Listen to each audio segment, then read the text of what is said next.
Donc, le Centre de recherche de l'Institut français de l'Université de Regina remercie très sincèrement l'ACF pour cette collaboration. Et on est très très heureux d'avoir Yannick parmi nous donc pour la deuxième fois cette semaine, qui a accepté de partager le fruit de son travail et de ses recherches sur la communauté française.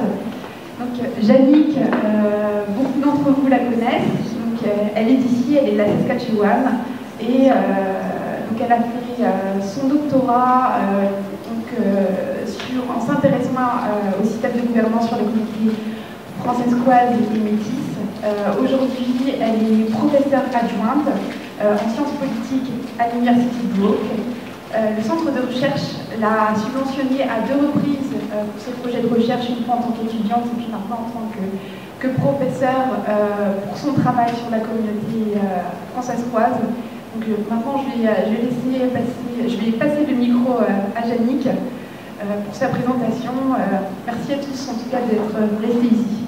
C'est aussi un peu bizarre parce que beaucoup de gens qui sont ici, puis des gens qui vont peut-être aussi regarder la conférence en ligne, c'est des gens qui ont vécu beaucoup de ce que je vais vous présenter, puis qui connaissent très bien les histoires que je vais vous conter. Alors, dans un sens, moi, j'ai essayé de prendre un peu ce que les gens m'ont dit, puis de le présenter de façon académique. Mais il y en a beaucoup qui entendront des choses qui sont très familières dans ce que je dis aujourd'hui. Mais j'espère quand même que ce sera intéressant et qu'on va essayer de s'amuser un peu. Alors, c'est avec plaisir que j'ai accepté l'invitation de l'Institut puis du Centre de recherche de francophonie en milieu minoritaire et puis de l'ACF de venir parce que ça fait quand même quelques années qu'on essaie d'organiser un moment où je peux venir présenter un peu ce que j'ai appris parce que j'ai beaucoup appris de mon expérience en Saskatchewan et puis de mes recherches. Puis je veux aussi les partager. Alors c'est une occasion, il y en aura d'autres, puis il y a d'autres moyens aussi en ligne, puis avec des documents, puis des histoires et le reste. Mais c'est juste une façon qu'on peut discuter et puis que je peux redonner un peu de ce que j'ai appris ici dans la communauté. Alors, la présentation que je vais faire, je vais revenir à un contenu, mais vraiment, ce que je voulais faire, c'est compter un peu des histoires. L'histoire de la gouvernance de la communauté française, l'histoire de la gouvernance des communautés métisses. Et si vous êtes ici aujourd'hui, c'est parce qu'en quelque part, la majorité d'entre vous étiez ici toute la journée parce que vous siégez sur un CA, vous êtes élus, vous étiez à table des élus parce que vous êtes déjà impliqués. Et j'imagine que la plupart d'entre vous, vous avez déjà trouvé des réponses aux questions de comment est-ce que moi, comme individu, je peux participer au sein de la communauté. Mais peut-être votre participation, elle est aussi motivée parce que vous vous posez la question comment est-ce qu'on peut, ou comment est-ce que moi je peux participer au développement de la communauté? Comment est-ce que je peux mieux contribuer à l'épanouissement de la communauté? Et c'est sûr, quand moi j'étais impliquée comme jeune à l'AJF ou à l'école ou sur des CA, parce que même quand j'étais jeune, il y avait des CA. Cette question de comment est-ce qu'on peut faire développer, faire avancer la communauté, qu'est-ce que ça prend pour faire épanouir la France-Assoisie, c'était la conversation qu'on avait à la table. C'était peut-être une des conversations que vous avez eues à cette table, c'est pas cette année, dans les années passées. Mais vraiment, c'est une conversation qui était là avant vous, avant moi, et puis elle était là même avant la création de la Saskatchewan. Alors, je veux vous conter 2 histoires qui remontent dans le temps. La première histoire, elle remonte au 19e siècle, puis moi, je vais la commencer en 1872. Alors, si vous prenez la route, vous allez à la rivière, puis vous prenez la rivière, puis vous aboutissez dans, vous passez le pont, puis la courbe dans la rivière Saskatchewan-Sud, puis on arrive aux établissements de Saint-Laurent. Puis en 1872, plusieurs des communautés qui s'étaient établies le long de la rivière à Saint-Laurent se sont dit, ils se sont posé la question, mais comment est-ce qu'on va assurer notre épanouissement? Ils ont peut-être pas posé dans ces mots-là, mais ils ont quand même posé la question. Alors, ils se sont réunis, ils ont créé un conseil, puis le conseil était chargé d'administrer tout ce qui était affaires militaires, judiciaires, administratives de la communauté. Puis ils ont élu quelqu'un de très responsable et capable à la tête, un dénommé Gabriel Dumont. Vous connaîtrez peut-être. Alors, Dumont, avec les leaders de la communauté, dans les premières années, il s'est assis, puis il a écrit des pétitions. Parce qu'une des préoccupations qu'il y avait, ils ont dit, on a vu ce qui s'est passé au Manitoba. on a vu qu'on n'avait pas assuré la reconnaissance de notre territoire. Alors, le gouvernement avait poussé plusieurs des métis vers l'ouest, puis ils étaient aboutis à Saint-Laurent. On disait, il faut qu'on assure la reconnaissance de notre territoire. Puis dans les pétitions, il y avait deux choses qui revenaient. Pour assurer la construction de notre école, d'une école et puis d'une église. Alors, dans ce temps-là, les pétitions, il y en avait environ 80. Il y avait plus que 80 pétitions entre 1878 et 1884. Puis ils ont envoyé ces pétitions, mais il n'y a aucune de ces pétitions qui a été répondue par le gouvernement fédéral. Alors, Gabriel et ses amis, les autres leaders de la communauté, ils ont dit, ben, il faudrait vraiment qu'on prenne en charge ce problème puis qu'on se donne d'autres moyens. Alors, ils ont pensé, ben, à qui est-ce qu'on pourrait faire demande? Alors, ils ont pensé, on va peut-être se tourner vers la même personne qui avait lutté pour les droits linguistiques et religieux au Manitoba. Ils sont allés trouver, vous connaissez Riel. Alors, Riel était venu du Montana pour appuyer les efforts qui étaient déjà entamés dans les communautés de Saint-Laurent. Et en 1885, ils ont formé le gouvernement provisoire qui a réuni les gens de la région autour de Batoche, Saint-Laurent. Puis le gouvernement provisoire, il était basé sur des principes de gouvernement responsable, gouvernement démocratique et gouvernement représentatif. Alors, au fond, l'histoire de la création du gouvernement provisoire de 1885, ça montre que les gens de la communauté avaient d'abord exprimé une vision collective de qu'est-ce qu'ils voulaient comme communauté. Quels étaient leurs objectifs. Puis ils avaient étalé une liste des droits qu'ils voulaient, la reconnaissance, voilà, le territoire, les lois qu'on veut, ce qu'on a besoin pour assurer la protection, puis aussi le décorum dans la communauté. Mais au-delà de la vision, ils se sont dit qu'ils avaient besoin des institutions, ils avaient besoin d'un gouvernement, ils avaient besoin des processus, des mécanismes à travers lesquels ils pouvaient faire avancer cette vision-là. Alors, on va mettre de côté cette histoire de 1885 qui est probablement familière pour la majorité d'entre vous. Puis je vais conter une autre histoire qui commence en 1912. Puis ça va vous dire quelque chose parce que l'année passée, on célébrait le centenaire de l'ACF. Et tout près de là où le gouvernement provisoire de 85 avait été créé, on a eu au lac au Canard, à Duck Lake, la réunion lors de laquelle on a créé l'association qui a mené à la CFC et ensuite la CF. Alors, il y avait environ 400 francophones qui étaient venus. Ils avaient répondu à l'appel du journal pour une réunion extraordinaire, pour que les gens se réunissent pour parler de l'avenir des francophones dans la nouvelle province de Saskatchewan qui avait été créée en 1905. Et ils étaient inquiets qu'il y avait de plus en plus de présence anglaise, puis moins en moins de protection des droits linguistiques, et puis aussi de protection de la foi chrétienne en Saskatchewan. Alors, ils sont réunis à Duck Lake. Puis quand on regarde dans c'est ça qu'on fait comme chercheur, hein? On regarde, on va dans les archives, puis quand on regarde dans les archives, les gens étaient là, puis ils exprimaient, ils essayaient de dire qu'il fallait se mobiliser, il faut s'agiter, il faut faire du bruit, puis il faut s'organiser.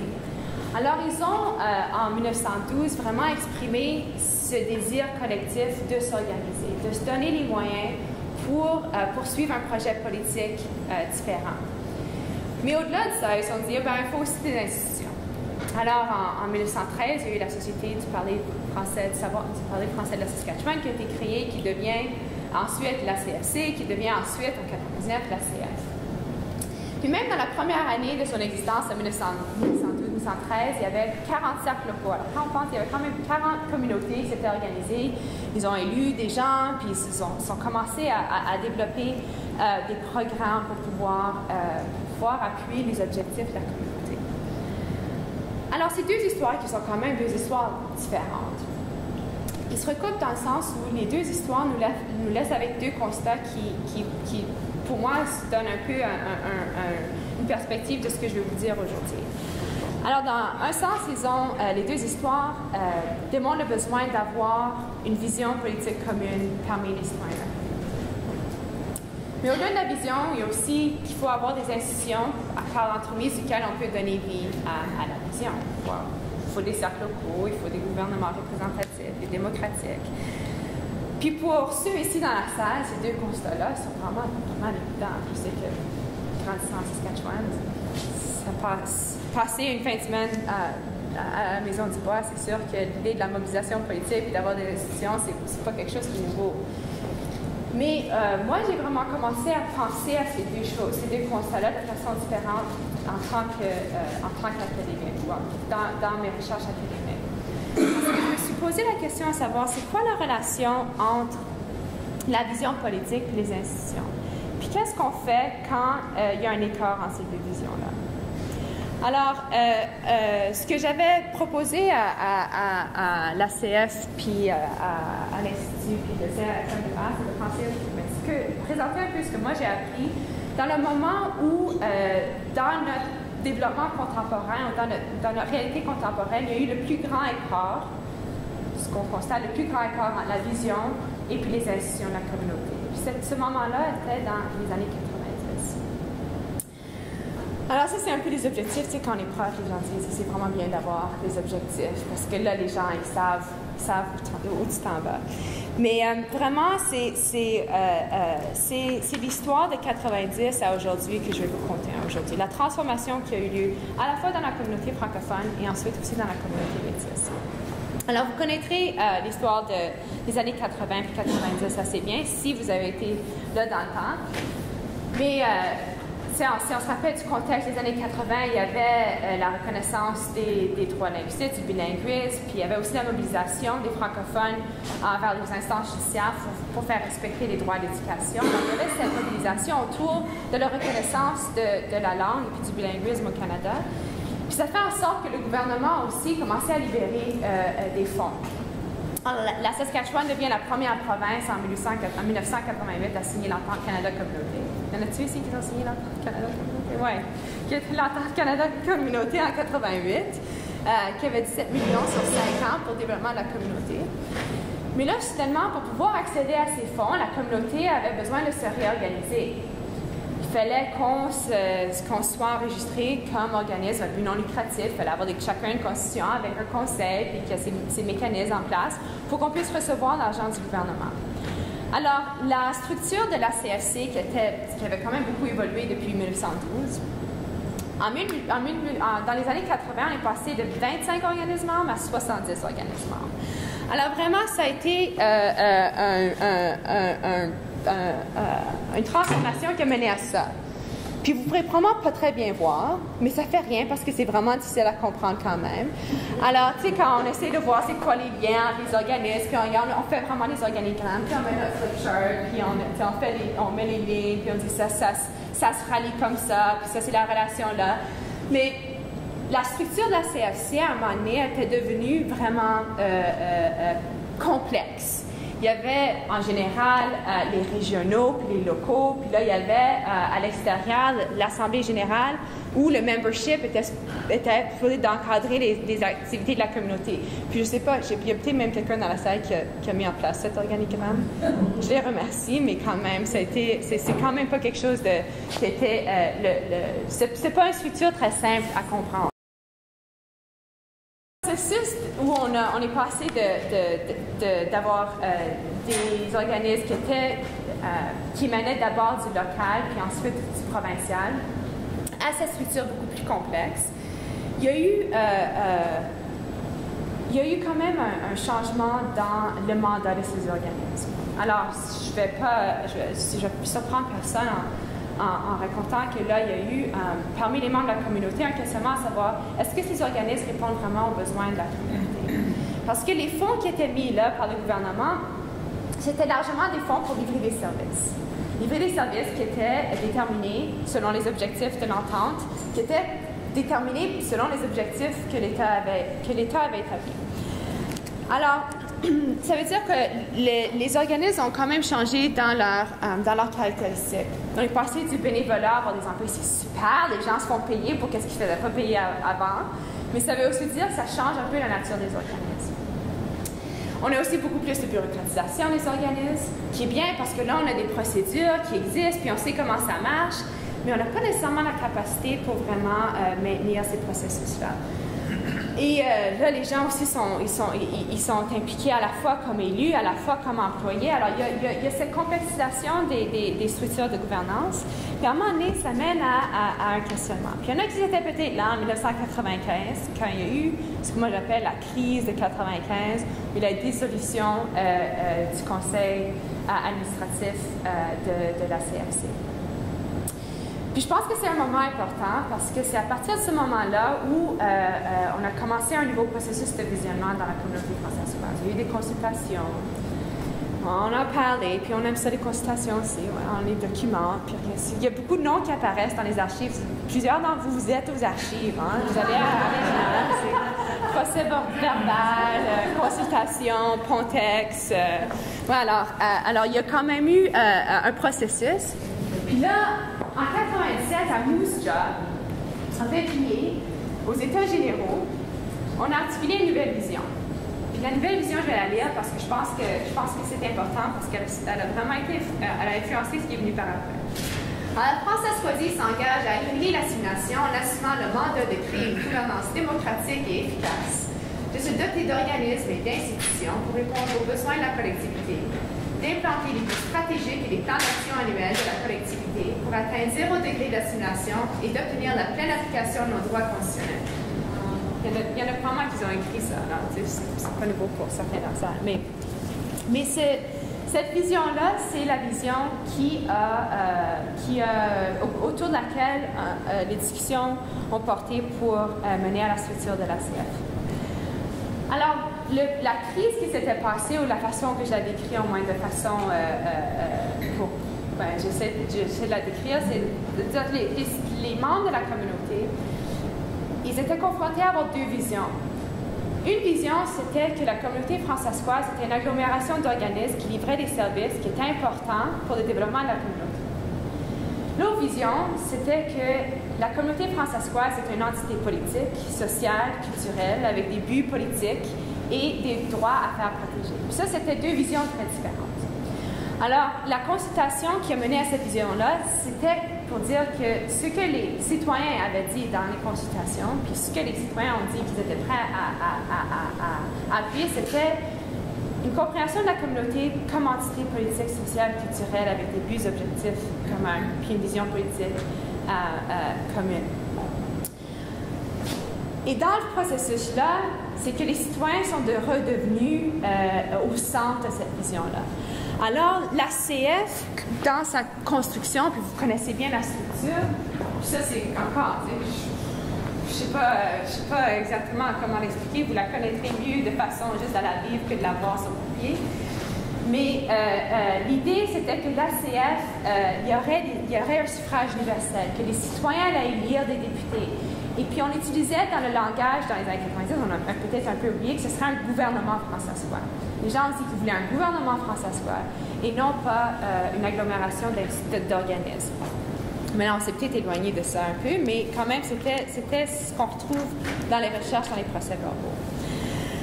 Alors, je vais revenir à la structure actuelle de la CF, mais ce que je voulais un peu présenter de ça, c'était cette période de transition, où la vision de là où la communauté voulait aller, puis comment elle était organisée institutionnellement, il y avait cet écart.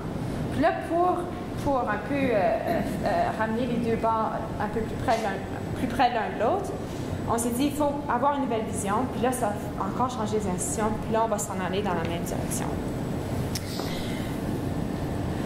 Mais il y a eu, pendant cette même période-là, une transition au sein de la communauté métisse. Le contexte était le même, dans le sens où il y avait des discussions constitutionnelles, on avait reconnu les droits autochtones dans la Constitution en 82, on parlait de qu'est-ce que ça voulait dire d'avoir l'autodétermination chez les peuples autochtones.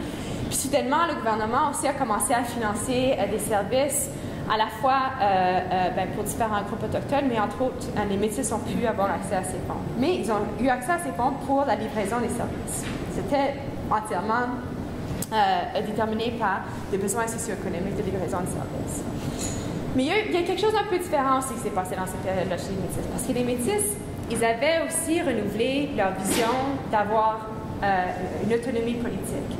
C'était très clair que leur objectif était d'avoir l'autonomie politique puis de faire l'autonomie politique.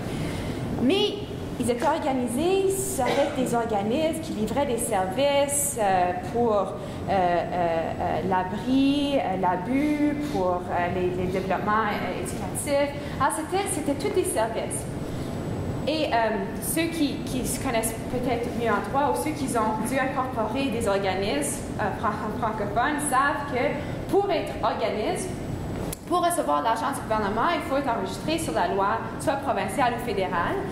Mais encore plus, pour avoir accès à du territoire, soit qu'on doit être un individu ou on doit être un organisme. Alors, si les Métis voulaient avoir d'autonomie puis aussi réclamer le droit au territoire, ils devaient être incorporés, mais les lois qui régissent les organismes à but non lucratif, ils interdisent la poursuite d'objectifs politiques. Tu peux uniquement poursuivre les objectifs qui sont contraints dans les règlements qui régissent les lois qui sont expressément non politiques. Alors, ils étaient pris avec un conflit où ils avaient un mandat politique qui venait de la communauté, mais ils avaient des institutions qui étaient fondamentalement politiques. Alors, eux aussi, ils ont eu un processus de visionnement, ils ont fait des consultations un peu avant la communauté francophone. Et puis, ils ont décidé de prendre un processus différent. Ils n'ont pas mis un rapport, puis ils n'ont pas eu des états généraux. Au lieu, ils ont adopté une constitution. Puis la constitution, elle a fait quelque chose d'important parce qu'ils ont dit les services sont importants. Puis depuis le début, début des années 90, puis même avant ça, les années 1900, puis même avant les années 1900, l'idée de répondre aux objectifs socio-économiques des communautés, c'était présent. Il y avait cette mobilisation-là. Alors, ils ont dit les services, puis l'idée d'améliorer le rendement socio-économique de la communauté, ça, c'est important. Mais ils ont mis ça, ils ont créé un secrétariat, puis le secrétariat était supposé être en charge de régir tout ce qui était livraison des services, organismes, relations à des organismes, ententes, financement, etc. Mais de l'autre côté, ils ont développé une structure politique. Et la formule de la structure politique, elle est détaillée dans leur constitution. Alors, les Métis, ils ont des locals. Alors, il y en a beaucoup. Il y en a des centaines, puis ça dépend qui compte, puis ils sont tous enregistrés. Ils ont des locals, mais il y a 12, comme chez nous un peu, il y a 12 régions qui sont représentées au niveau local. Je vais tout mettre la structure ici. Alors, ils ont 12 directeurs régionaux qui sont aussi des ministres. Puis dans la Constitution, qu'est-ce qu'ils ont fait? Ils ont créé un Métis Nation Legislative Assembly. C'est là où ils adoptent les lois. Puis on les appelle des lois, puis ce sont des lois. Les lois sur la citoyenneté, les lois qui régissent la chasse. C'est des lois que la communauté se donne pour se gérer. Puis ils élisent de façon, à travers la province, un conseil exécutif, un président, un vice-président, et 4 membres du conseil exécutif qui sont élus de façon démocratique par suffrage universel par les membres. Puis les directeurs régionaux sont élus aussi. Puis les directeurs régionaux, puis les gens qui sont au niveau local, siègent à l'Assemblée législative, puis adoptent les lois.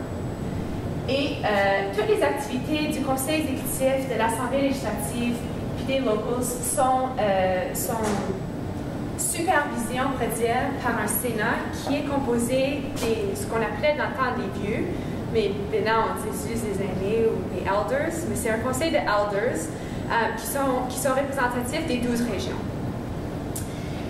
Mais il y a ça ici aussi. Parce que dans la transition, chez les Métis, ils se sont dit, ils avaient des assemblées générales annuelles, comme les Franciscois avaient toujours ces fameuses assemblées générales annuelles. Moi, je me souviens parce qu'il y avait comme, tu pouvais aller à la garderie, puis il y avait des activités à l'hôtel, puis en tout cas, c'était le fun dans le temps.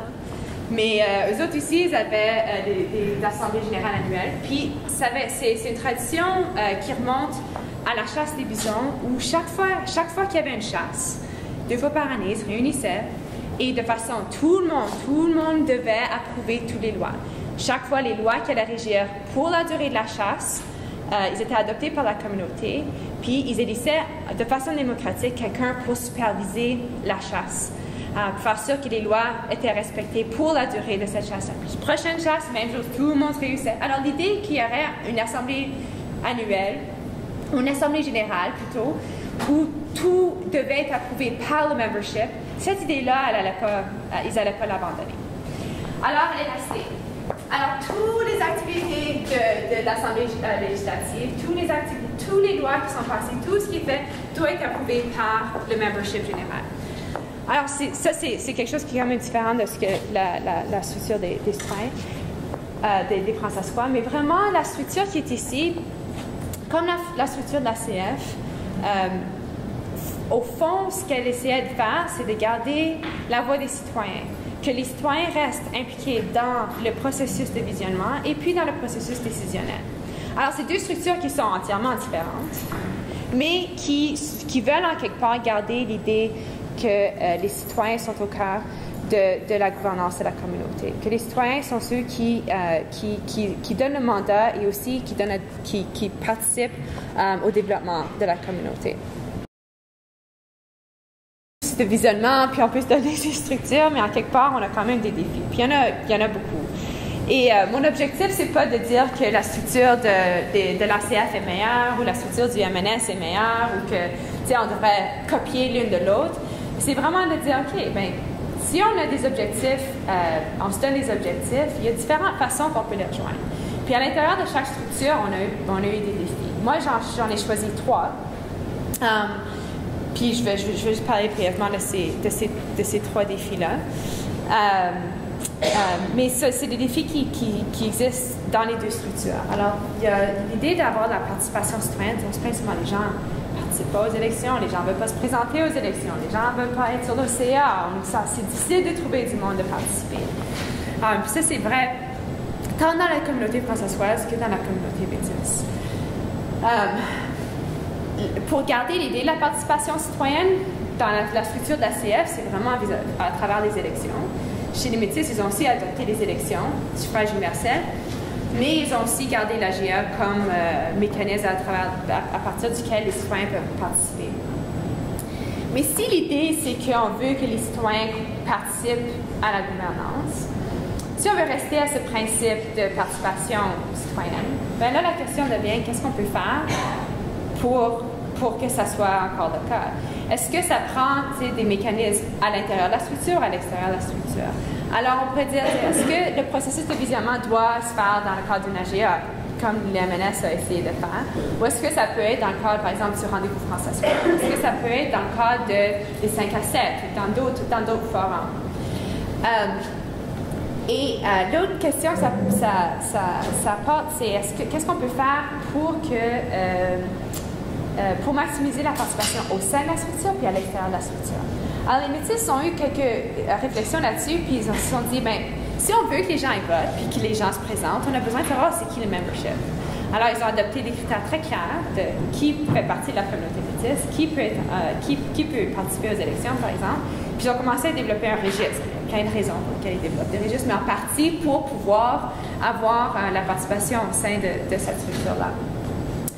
Mais ils ont aussi réfléchi à comment est-ce qu'ils peuvent favoriser la participation au-delà de la structure, puis ils ont mené beaucoup de campagnes de sensibilisation pour que les gens soient plus au courant des structures qui existent. Alors, ça c'est un des défis. Puis il y a différentes façons qu'on peut, on pourrait en parler, mais qui peuvent l'adresser. Un autre défi, c'est, puis je ne peux pas le cacher, que souvent on a des élus, puis on a des employés. On a les CA, puis on a les BD. On a quand même une division entre le politique et puis les organismes. Puis en partie, c'est une fonction de la capacité financière. On reçoit très peu de fonds pour financer les élus, on reçoit plus de fonds pour livrer des services. Mais c'est aussi une capacité humaine aussi. On est limité, quand on siège sur des CA, on le fait les samedis, on le fait en soirée. On ne le fait pas dans le cadre de nos jobs quotidiennes, en partie parce qu'il y a une question financière aussi liée à ça. Mais la CF a quand même développé des mécanismes pour pouvoir essayer d'augmenter la synergie entre les élus, entre les organismes. La table des élus, c'est un exemple. 2008 a commencé, c'était pas là au début, juste comme l'inter-intra, c'était pas là au début. C'est des choses qui ont été adoptées pour essayer d'encourager ce dialogue. Mais les Métis ont pris une approche complètement différente. Eux, ils se sont dit, ils ont formalisé vraiment les relations entre les deux. Alors, les élus de la CF, vous avez des portfolios, Les gens sont responsables pour différents secteurs. Mais c'est beaucoup, beaucoup plus poussé chez les métis. Les gens sont ministres. Les directeurs régionaux sont ministres de l'Éducation. Ils se présentent comme ministres de l'Éducation. Ils vont au gouvernement en tant que ministres.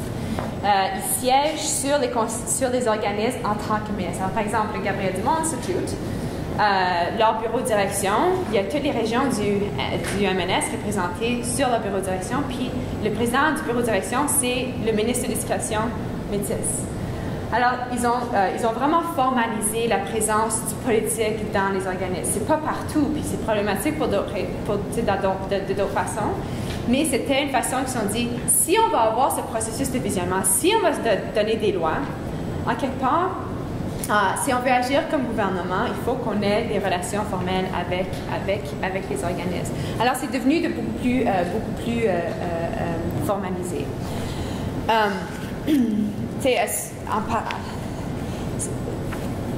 Pour voir quelles sortes de solutions peuvent être apportées, en partie, il faut déterminer c'est quoi la source du problème. Est-ce que c'est un problème de capacité financière humaine?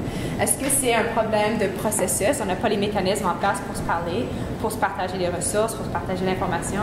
Ou est-ce que c'est aussi, il faut le dire, est-ce que c'est aussi juste un conflit de personnalité, que les gens ont des idées différentes? Alors, c'est pas de dire qu'on a nécessairement la solution, mais pour pouvoir trouver des mécanismes qui marchent pour adresser les défis, des fois, il faut mieux définir c'est quoi le défi. Puis la dernière chose, ce que je vais vous parler, c'est la question du financement. Puis ça a toujours été le problème. C'est la raison qui a mené à la transformation en 80, c'est qu'on avait besoin de financement. Une fois qu'on l'avait, c'était super, mais en même temps, c'était problématique. Mais ce que je veux dire par rapport au financement, c'est parce que je pense que c'est très illustratif, c'est que la communauté francophone et la communauté métisse ont pris deux approches vraiment différentes. Chez les François, on voit beaucoup d'efforts pour essayer d'être plus efficace avec l'argent qu'on a. On se partage des ressources, on se partage des espaces, on essaie de plus en plus comment est-ce qu'on peut faire plus avec moins en étant plus efficace. Les métis, ça, c'est pas l'approche qu'ils ont prise. Au lieu, ils ont dit comment est-ce qu'on peut accroître le capital? Comment est-ce qu'on peut avoir juste plus de ressources? Qu'est-ce qu'on peut faire pour capitaliser sur les fonds qui sont disponibles? Est-ce qu'il y a d'autres enveloppes qu'on peut aller chercher? Est-ce qu'on peut générer du capital à l'interne parmi nos membres? Et c'est sûr qu'ils peuvent faire ça pour des raisons politiques et économiques différentes, mais ils ont par exemple des capital corporations. Nous autres, il y a le Fonds François qui est quand même une source d'investissement pour la communauté, mais le Clarence Campo Development Fund, c'est quelque chose qui a beaucoup plus, en partie parce qu'il y a une contribution du gouvernement, mais qui a beaucoup plus de potentiel de réinvestissement. Il y a aussi beaucoup d'efforts mis sur le développement des petites et moyennes entreprises qui réinvestissent dans les communautés. Puis j'ai donné l'exemple l'autre jour du Manitoba où ils ont créé une pharmacie. Le Manitoba Métis Federation ont créé une pharmacie. Puis ils sont allés à toutes les réunions.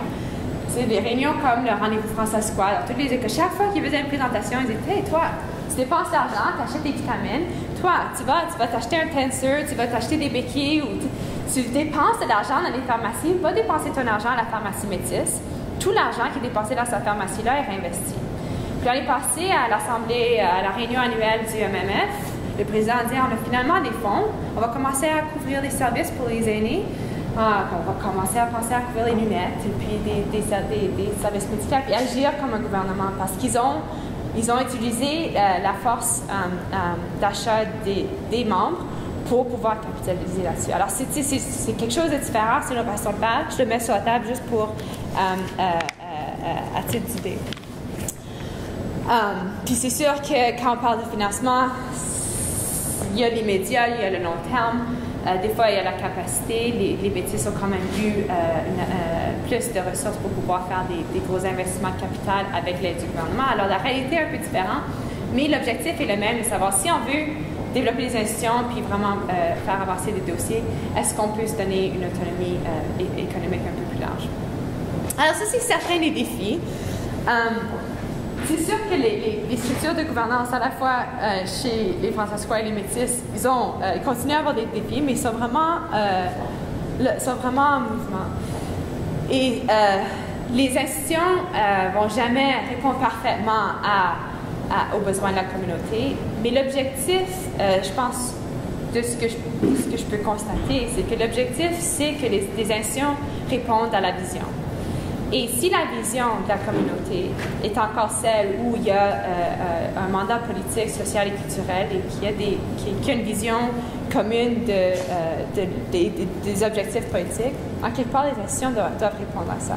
Puis chez les Métis, c'est sûr qu'il y a eu des défis à avoir des institutions qui sont fonctionnelles, mais ils ont pensé de façon très, très large à une structure démocratique de gouvernement responsable et représentatif pour pouvoir se donner les moyens de donner vie à leur vision.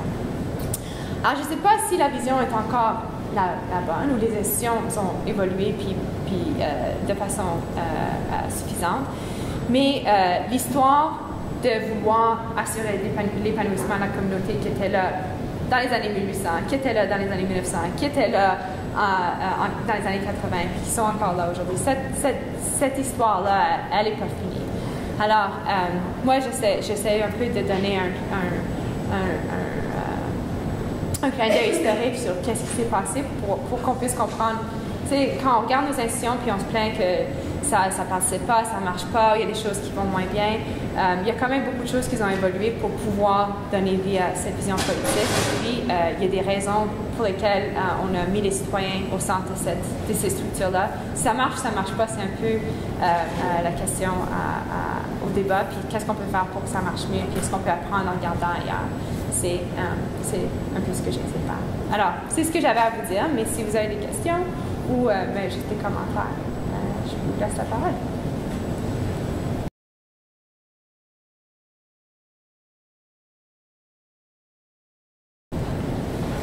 Michel? Est-ce que tu voudrais expliquer un peu le rôle du Sénat dans ces 10? Oui. Il y a de façon officielle, le Sénat est supposé être aviseur. Ils ont eu des problèmes au début des années 2000 parce que le Sénat aussi jouait un rôle qui était pris comme un rôle expressément politique dans les activités, qui a mené à une crise aussi dans la communauté, puis ensuite un rapport.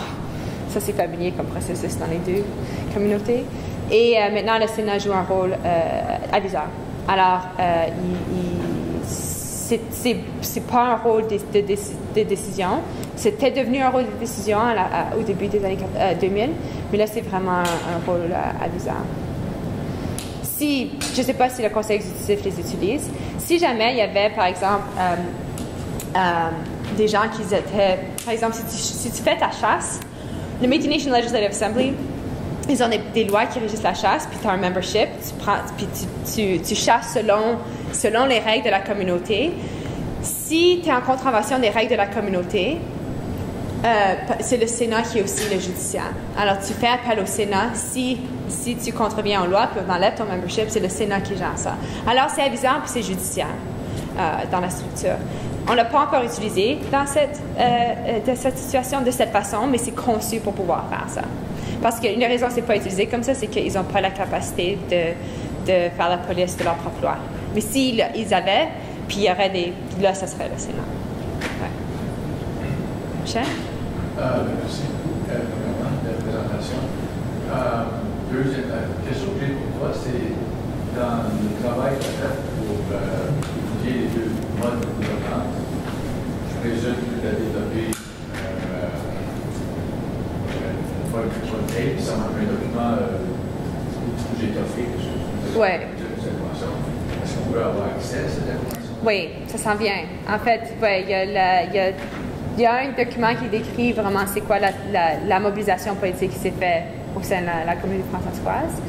Puis là, il y a avec le Gabriel Dumont Institute, entre autres, on essaie de vulgariser les structures pour que les gens puissent comprendre aussi comment ça marche la MNS, comment ça marche la CF. Alors, avec l'aide de l'Institut et puis de CRFM, ces documents s'en viennent. Yeah. Puis peut-être qu'il y aura des organigrammes qui vont être comme ceux de la CF, avec des listes puis des copies. Yeah.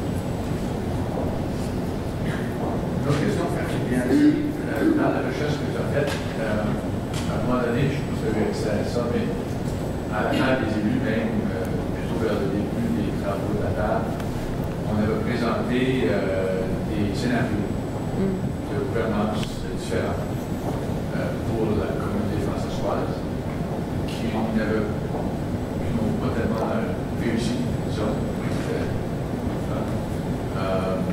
Est-ce que tu as eu accès à ces scénarios-là? Parce qu'on avait tendance à aller par un ou deux de ces scénarios-là, on a présenté l'autre, statut le troisième, deux alternatives de gouvernance modifiées, dont une qui ressemblait un peu plus dans son fonctionnement, pas nécessairement dans son encadrement politique, mais dans son fonctionnement, au style de gouvernance métisse. Alors, si tu ne l'as pas, oui, non, ça serait bien intéressant de l'avoir parce qu'on peut les avoir dans les procès-verbaux de la table. Il y a peut-être des gens qui voient plus de ressemblances ou de différences entre les structures. Mais c'est drôle que les élections, ça a été quelque chose qui était vraiment beaucoup parlé dans les documents. Les gens disaient qu'il fallait avoir des élections. Il n'y a pas de démocratie sans élections. Alors, c'était drôle de voir. Et quel des deux systèmes vois-tu fonctionner mieux? Ben, je pense qu'il y a des périodes où les deux systèmes ont mieux fonctionné que d'autres. Puis ça a beaucoup été un facteur du leadership. Oh, il faut laisser Angéline rentrer. Oui, ça a été beaucoup un facteur du leadership. Il y a une division, par exemple, les MNS ont fait une rencontre depuis quelques années en son conseil exécutif parce qu'il y a une division entre le conseil exécutif et puis les directeurs régionaux, essentiellement. Et ça, questionnement même au niveau du leadership. Oui.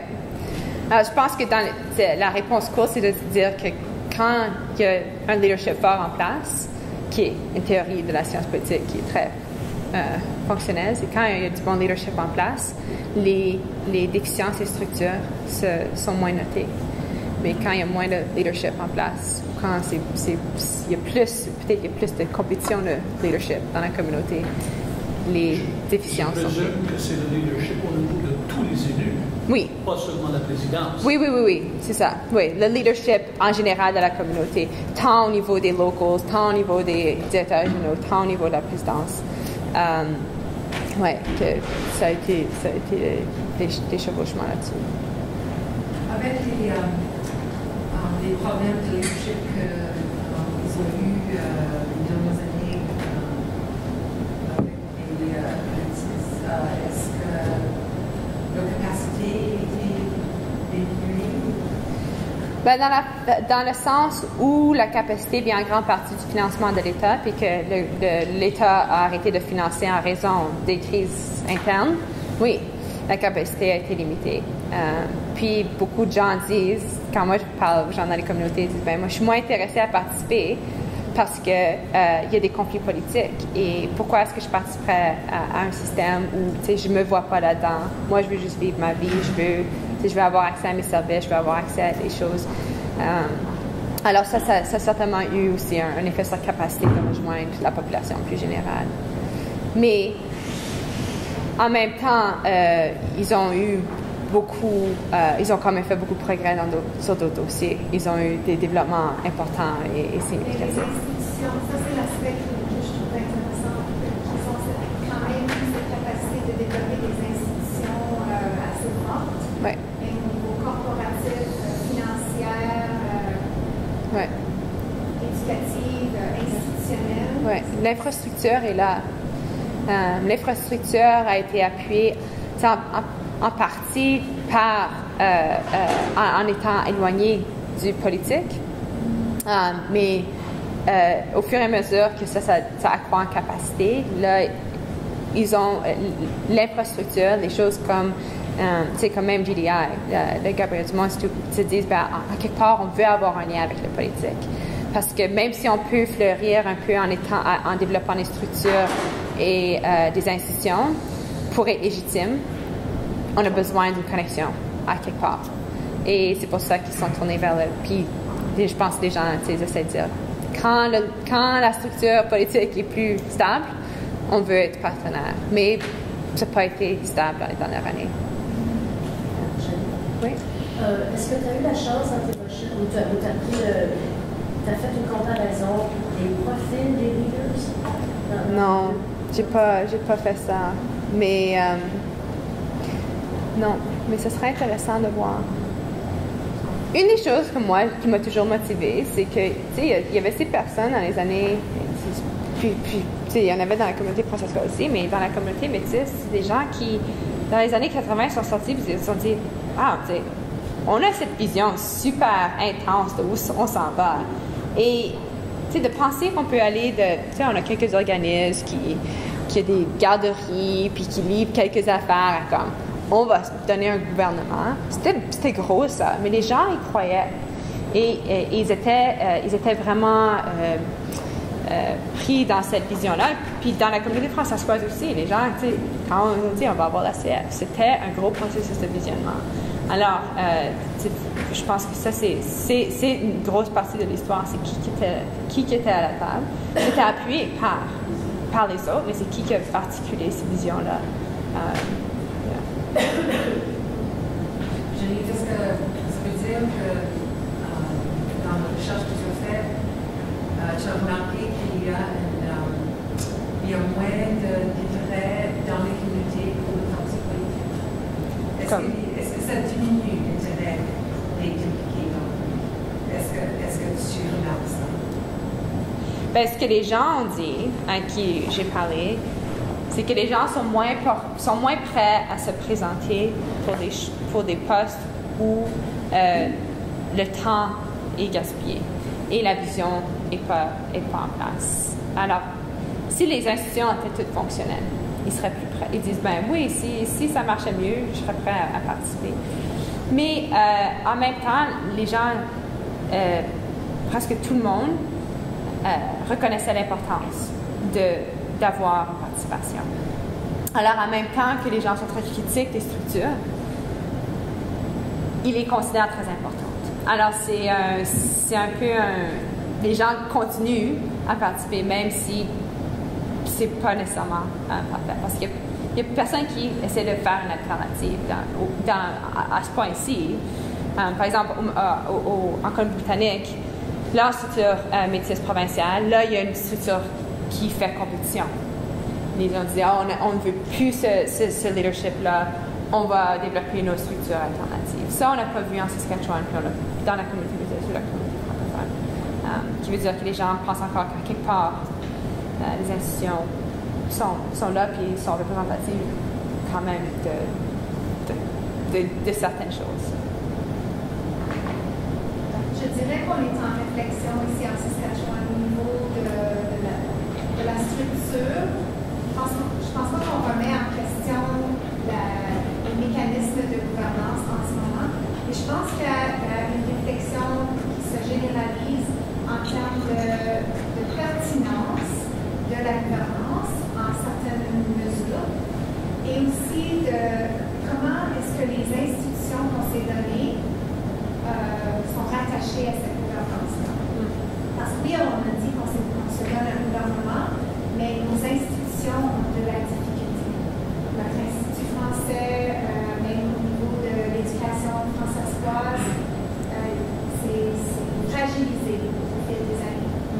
Et cette déconnexion, je trouve, entre notre gouvernance et notre gouvernement et le gouvernement provincial fédéral. Cette déconnexion-là qui semble être de plus en plus difficile. Un des défis qui a sorti, c'est que, tu sais, quand on regarde une structure comme ça coûte cher. Ça coûte cher, puis c'est complexe. Et ça coûte cher, pas juste en argent, mais en temps. Et c'est du bénévolat.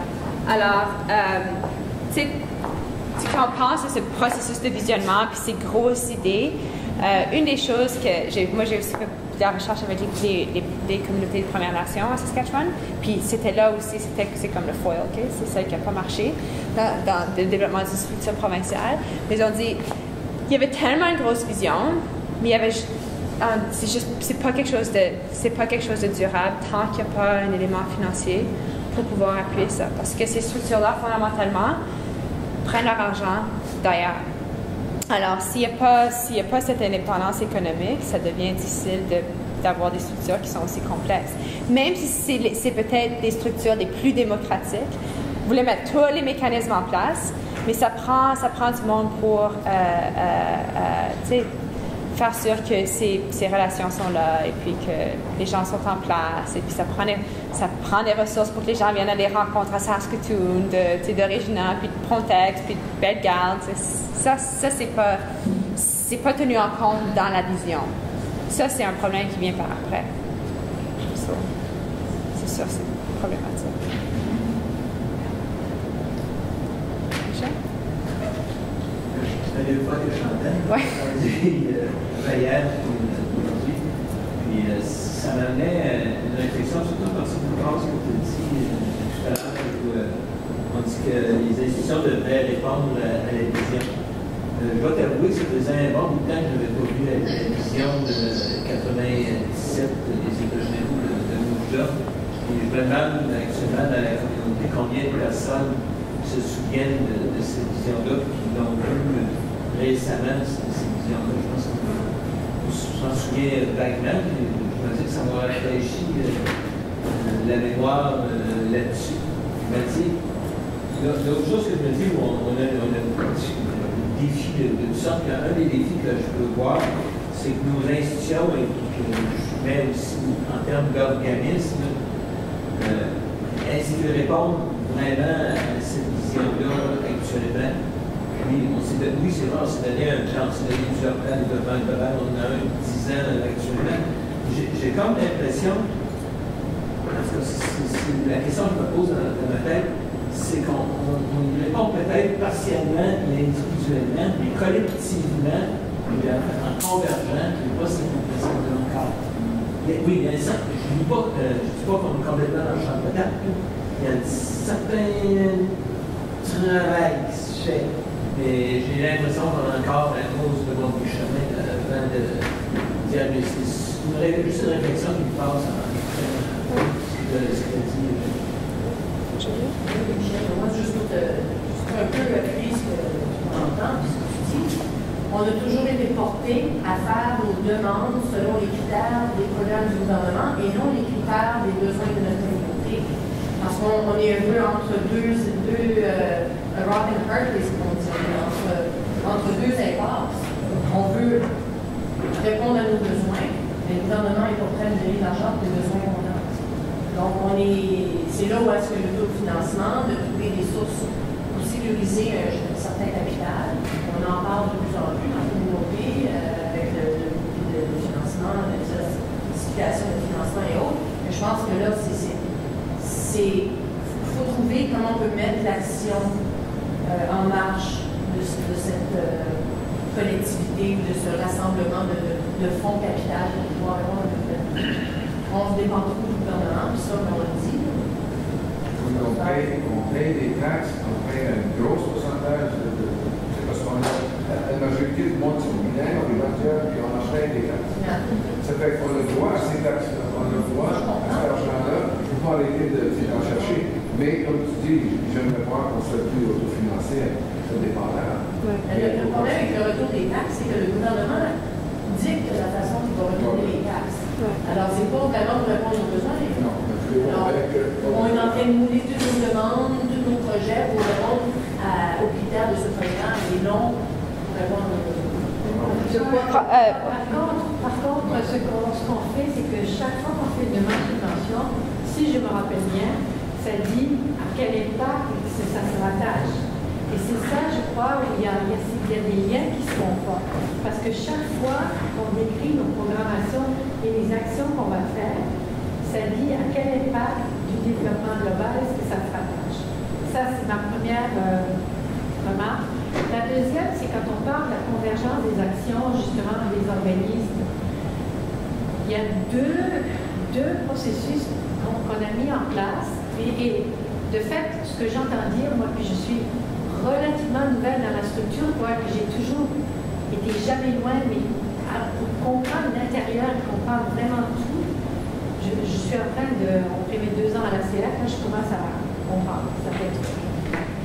Et surtout voir les difficultés, peut-être les solutions. Mais ce qu'il y a, c'est qu'on a commencé à faire une démarche de restructuration de la communauté et on dirait qu'on s'est arrêté comme à moitié chemin. Parce que de fait c'est que justement, ce qui devait être des ministères avec les députés, c'est pas ça que c'est.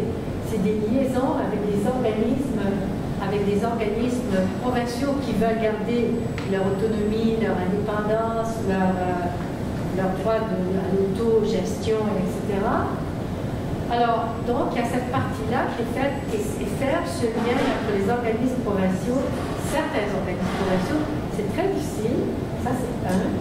Mais la deuxième chose aussi qu'on s'était dit, c'est justement à travers la table des élus, on va essayer de travailler ensemble à justement arrimer nos actions, à travailler plus en synergie pour précisément obtenir plus de résultats. Et il va peut-être falloir réviser notre façon de faire à la table des élus, parce que finalement, si j'écoute ce qu'on a fait aujourd'hui, on n'a pas travaillé en synergie. Chacun a dit ses trucs, on n'a pas dit, OK, là, il me semble qu'on pourrait mettre ça ensemble, ou on pourrait, moi, j'ai pas entendu un organisme provincial dire, on va travailler ensemble avec vous dans cette communauté-là pour vous aider à mieux organiser, définir, répondre à ce besoin-là dans votre communauté. J'ai pas entendu ça. J'ai entendu des gens qui font des activités, d'autres qui ont des besoins criants, d'autres qui disent, nous, ça commence à devenir grave, mais j'ai pas encore entendu cette espèce de synergie qu'il va falloir arriver à créer. Et je crois qu'en s'étant arrêté à mi-chemin de la structure, parce qu'à la fois les états généraux et même un peu avant moi, je n'ai pas assisté aux états généraux, j'étais déjà même à Radio-Canada, je crois. Mais je suivais tout ça et on dirait, quand on a voté sur la structure finale, je crois que c'était à Prince-Albert, c'est ça, j'étais là quand même. Et là, je me rappelle qu'on est resté à mi-chemin. C'est comme, j'emploierai pas l'expression que je veux dire, mais c'est comme si on s'était arrêté au moitié chemin. Et donc, est-ce que maintenant, est-ce qu'il faut aller plus loin dans cette démarche-là et comment on va y aller? Ça, c'est autre chose. Ou comment est-ce que, étant donné l'état des lieux, on va pouvoir développer une autre synergie, se dire, OK, est-ce qu'on peut regarder comment ça fonctionne? Est-ce qu'on peut se dire, puisqu'on est en train d'évaluer le plan de développement global, et peut-être qu'on va voir qu'on n'a pas les résultats qu'on a, est-ce que ça va provoquer, ou est-ce qu'on peut provoquer une réflexion sur non seulement les actions individuelles, mais les actions collectives qu'on est en train de faire ou ne pas faire? Laurette, est-ce que tu avais un mot avant? Non, c'est pas. Je voulais pour dire, c'est peut-être que la discussion de ce que nous avons eu, la présentation de Jannick aujourd'hui, je vois ça au niveau d'une rencontre plus large avec des discussions, on dit est-ce qu'on devrait avoir une structure? Voilà, tout au début, quand on avait parlé avec la table des élus, on avait parlé d'interdépendance. C'était comme mettre du gaz au feu, hein. C'était comme non, on ne fait pas de ça. Oui. Pas du tout. On a passé des réunions et des réunions à parler d'interdépendance. Mais on a consulté, je ne sais pas combien de définitions de ça. Oui, mais quand même, je crois que c'est temps que peut-être c'est un sujet d'un rendez-vous francescois ou quelque chose où on peut discuter de cette façon. Et quelque part d'avoir, d'être indépendant. Ça, c'est la raison que la fédération s'est acheté le bâtiment. Ça, c'était la vision de la communauté. Puis maintenant, ça fait peut-être 4 ans depuis que nous sommes propriétaires, mais maintenant, tous les espaces sont loués dans les bureaux, dans le bâtiment. Alors, ça aide. D'avoir cette vision, c'est une grande vision. Alors, ça, c'est mon frère. François là-dessus, c'est un bon point quand elle disait que la mise en œuvre de la vision des États généraux de Montréal et Prince-Albert, et pour le simple, cette discussion-là qu'on a eue, a été atteinte à mi-chemin. Je pense que dans les réflexions qu'on a faites même à la table des élus, on n'a pas encore fait le tour de. Je ne sais pas pourquoi on est arrivé seulement à mi-chemin. Et pour arriver à poursuivre la discussion comme je suggère, il faudrait qu'on ait cette analyse-là. Pourquoi on s'est arrêté à un niveau qui semblait plaire à l'ensemble de la communauté et qui ne nous a pas permis d'aller plus loin indépendant, justement. Et ensuite, de prendre ces raisonnements-là, cette analyse-là, pour le présenter à une table des élus, à un rendez-vous François, à l'Assemblée des députés, travailler ça avec la communauté, parce que sinon, on va juste faire des constats pour les 5, 10, 20 prochaines années. On est juste là pour faire la communauté. Bien, c'est sûr que les structures de gouvernance ont beaucoup évolué. Hein. Souvent, quand on est à des tables comme ça, j'imagine que les défis, c'est là que ça se discute. Mais quand moi, je présente ce qui se passe dans la communauté française à d'autres, wow! Comment est-ce qu'ils ont fait tout ça? Comment est-ce qu'ils se sont développés, donné ces structures? L'idée d'avoir, de gérer l'enveloppe et puis de faire ce comité, j'oublie comment on appelle ça, mais le processus où le comité détermine les... Oui. Ça, tu sais, les autres se sont tous dit, quand je parle de ça, ils ont... Puis le gouvernement fait quoi avec? Même si le gouvernement ne répond pas ou ne prend pas les recommandations du comité, en fin de compte, le processus interne de légitimation de la communauté de faire ce processus, de dire au gouvernement, on connaît nos besoins, voici comment on pourrait les répartir. Ça c'est quand même impressionnant. Alors, tu sais, c'est difficile peut-être dans nos activités quotidiennes de voir, mais quand on regarde la structure que la CF s'est donnée, les organismes que la communauté a créés et puis les décisions qui sont prises, la visibilité qu'elle a, c'est quand même quelque chose qu'elle est fière. Alors, je pense qu'il y a quand même quelque chose de vraiment bien là. Un des défis, c'est de savoir est-ce qu'on peut vraiment conter cette histoire. Est-ce que les gens savent comment ça a été transformé? Est-ce que les gens comprennent pourquoi on veut avoir des élections? Alors, ça en partie, ça revient à des gens comme moi, puis à d'autres aussi, de rendre ça un peu plus accessible. Mais ça fait partie de créer cette idée, puis que les gens puissent voir, puis célébrer les choses qui ont marché. Alors, Angéline, je ne sais pas c'est quoi notre timing vraiment, mais je vois qu'il y a des verres. Ça, on ne m'avait pas avisé. Et je sais qu'il y a des gens qui ont été ici toute la journée. Alors, la discussion peut toujours continuer. Je sais que le CRFM et l'Institut vont mettre ça en ligne. Et puis aussi, il y aura d'autres ressources qui vont être attachées.